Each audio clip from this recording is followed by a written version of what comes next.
जोहार, नमस्कार। आप देख रहे हैं आपका अपना एडी लाइव। मैं दिनेश श्रीवास्तव। मुमताज अली समाजवादी पार्टी के केंद्रीय महासचिव वर्तमान में झारखंड और बिहार के प्रभारी हैं। सवाल राष्ट्रीय और राज्य स्तरीय सवाल पूछा जाएगा, लेकिन पहले राष्ट्रीय सवाल। अगर बीजेपी पूरी देश में शासन कर रही है तो उसका सबसे बड़ा कारण यह है कि विपक्ष एकजुट नहीं है। दूसरी चीज़ कि बीजेपी का वह एस्थेटिक्स, जो रणनीति जो भी पार्टी है उनसे हाई है। वह पार्टी चुनाव हारने और जीतने के बाद वह अगला चुनाव की तैयारी करती है। दूसरी पार्टी चुनाव हारने के बाद और जब चुनाव आने के टाइम वह तैयारी करती है, तब तक बीजेपी आगे बढ़ जाती। इसका अच्छा उदाहरण आपने यूपी में देखा होगा। यूपी में बहुत मेहनत की है विपक्ष पार्टी, लेकिन सत्ता नहीं हासिल कर सकी। आज सवाल पूछते हैं मुमताज अली जी से कि सरकार देश में किस ओर जा रही है और विपक्ष मौन क्यों है। देखिए, देश आज के दौर में जो सरकार चल रही है, यह सरकार निश्चित रूप से रेडिकलाइज्ड गवर्नमेंट है। रेडिकलाइज्ड गवर्नमेंट होती है, वह खौफ में ला के विपक्ष को खौफ में लाई या जनता को खौफ में लाई, या जो मुखालिफ है, जो उनके खिलाफ बोलने वाले हैं, उनके अंदर एक खौफ पैदा की जाती है, जिस तरह अंग्रेज किया करता था। और यह सबसे बड़ी, मैं बुनियादी चीज़ बता दूं कि केशव हेगड़े गवार ने 1925 में आरएसएस की स्थापना की। 90 वर्षों तक तपस्या करते करते और लोगों में जहर की खेती, जहर की बीज बोते बोते लोगों के दिमाग और ज़हन में, वह 2014 में 90 साल के बाद 2014 में देश की सत्ता पर काबिज हुआ। देश की सत्ता पर काबिज कोई एक दिन में नहीं हो गया है। देश के सत्ता पर काबिज होने में उनको 90 वर्ष लगा है।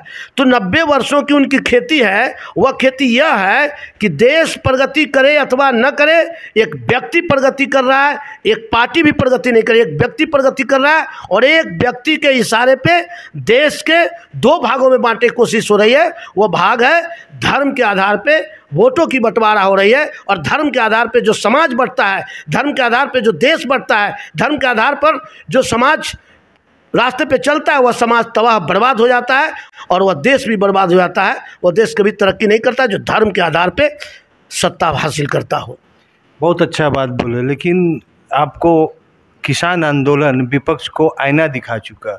उन्होंने एक अपना कृषि बिल को सरकार को मजबूर कर दिया, और आपके पास संसद है, राज्यसभा विधायक है, फिर भी अपने कानून को आपने अभी तक ठीक से बात, जैसे श्रम कानून में सुधार, नवरत्न कंपनी को बेचना, चुनाव आयोग का अपने हिसाब से सुप्रीम कोर्ट, सब में कानून में वह परिवर्तन कर चुके हैं। विपक्ष एकदम शांत है।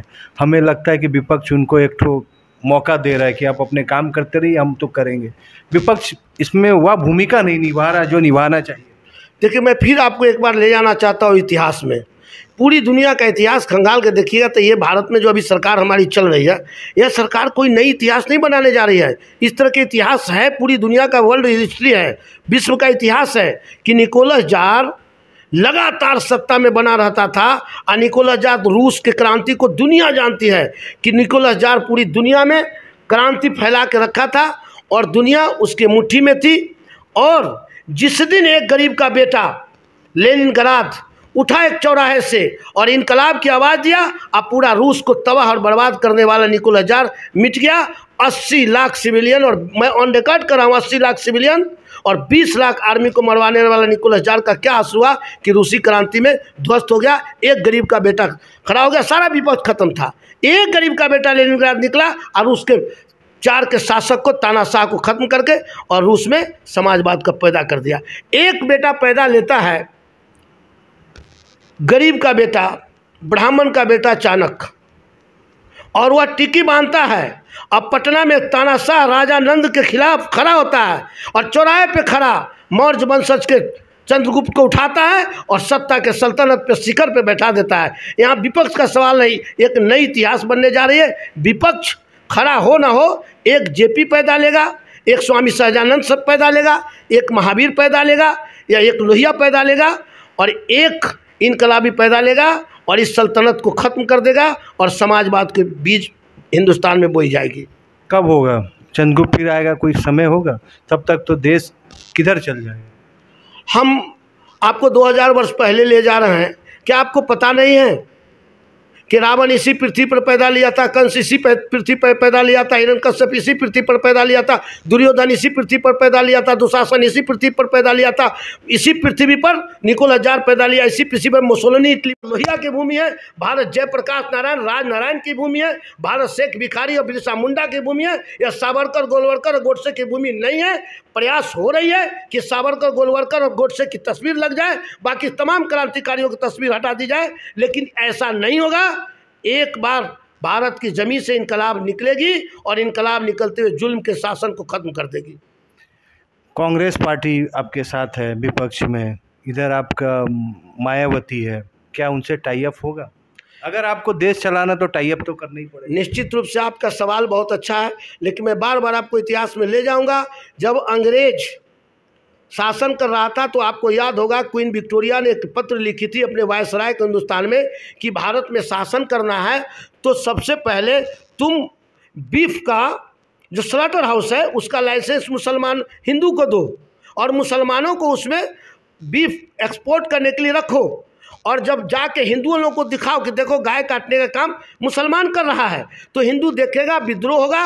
नतीजा उसी का 1857 था, विद्रोह होगा और आपस में लड़ते रहेंगे और हम इस मुल्क पर 1500 साल राज करेंगे। मैं नहीं कह रहा हूँ, क्वीन विक्टोरिया ने कही थी और पत्र आज भी म्यूजियम में रखा हुआ है। आप प्रेस रिपोर्टर है, मैं ऑन रिकॉर्ड कर रहा हूँ। लेकिन ख्वाब तब चकनाचूर हो गया जब इस मुल्क में सुभाष चंद्र बोस, भगत सिंह, चंद्रशेखर आज़ाद, जेपी लोहिया और इस मुल्क में गांधी और अंबेडकर पैदा लिया, पटेल लिया, और उनके चकनाचूर हो गए सपने। और वो यहाँ से जिस दिन भारत में अंग्रेजों के तोपें गरज रही थी, गोलियां बरस रही थी, हवाई जहाज गड़गड़ा रहा था आसमान में, हम हिंदुस्तानी कम थे, खौफ में थे, हमारी सीना कम पड़ी थी। जिस दिन हिंदुस्तानियों का सीना ज़्यादा हो गया, अंग्रेजों की गोली कम पड़ गई और उसे भाग कर चला जाना पड़ेगा। जिस दिन विपक्ष एक हो जाएगा, जिस दिन हिंदुस्तान का किसान और नौजवान और मजदूर जग जाएंगे, उस दिन ये संगी भाग जाएंगे। कब तक होगा? 2024 तक होगा? 2000 मैं कोई टाइम डेडलाइन नहीं दे सकता, चूँकि I am not astrologer, I am a simple citizen, as a simple citizen. लेकिन मैं एक आशावान व्यक्ति हूँ।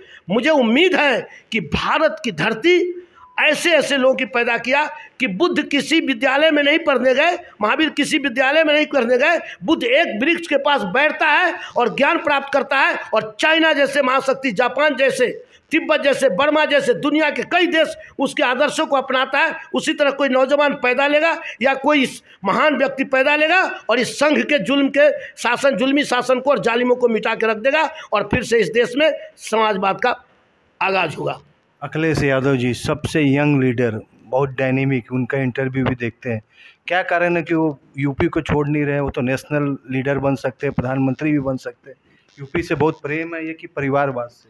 हम जिस कारणों से, कुछ राजनीतिक कारणों से, कुछ सामाजिक कारणों से और कुछ और भी कारण हैं, कई कारण होते हैं, कई वजह थी, कई रीजन थे जिस वजह से पार्टी संगठन का विस्तार जिस गति से आप सोच रहे हैं उस गति से नहीं हो रही थी।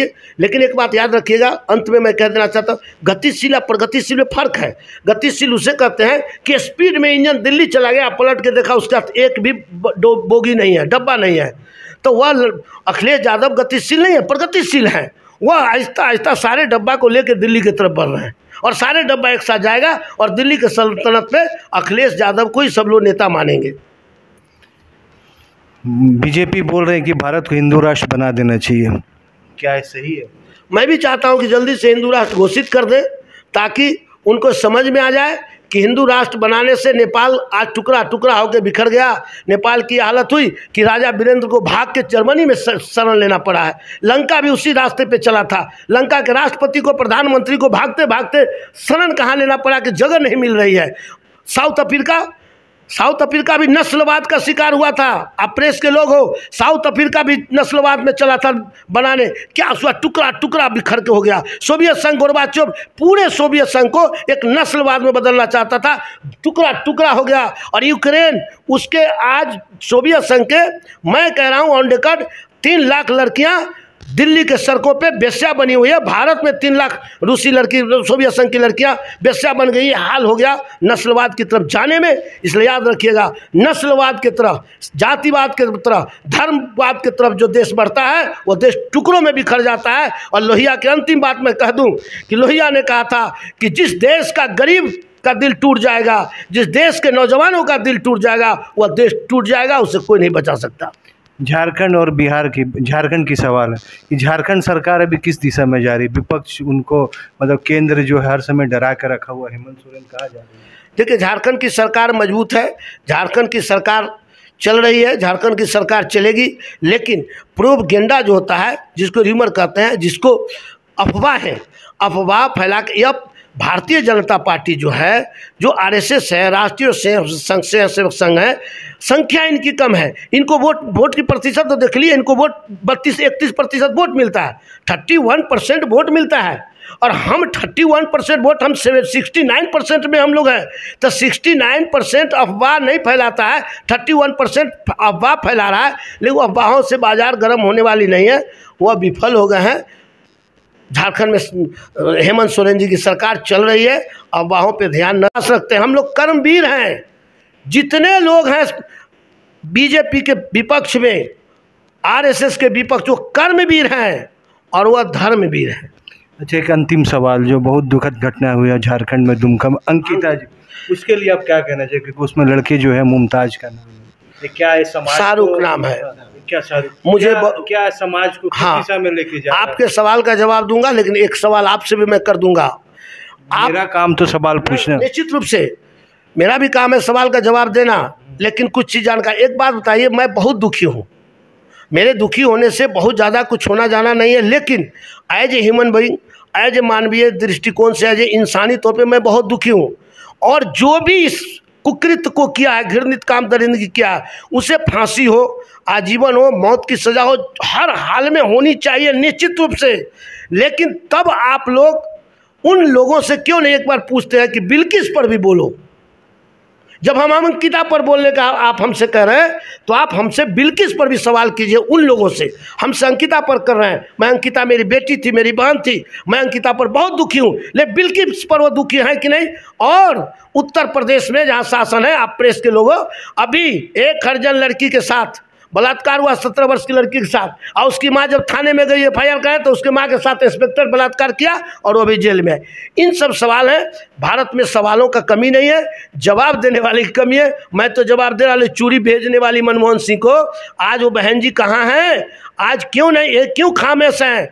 आज बिल्किस पर क्यों खामोश है? गुजरात की बेटी को गुजरात के दरिंदों ने, गुजरात के सरकार के इशारे पर 5 महीने गर्भवती के साथ बलात्कार होता है, और फिर गुजरात की बेटी के साथ गुजरात की सरकार अन्याय करती है कि गुजरात के 11 दरिंदों को छोड़ देती है। गुजरात की धरती, पटेल और गांधी की धरती कलंकित हो गई है। और यह कांड जो हुआ है, 11 को छोड़ा गया है, बिल्किस बानो के बलात्कारियों को। हमारे देश के नाम पे तमाचा है, देश के चेहरे पे, हमारे कानून के तमाचा है चेहरे पे, और सुप्रीम कोर्ट के चेहरे पे तमाचा है।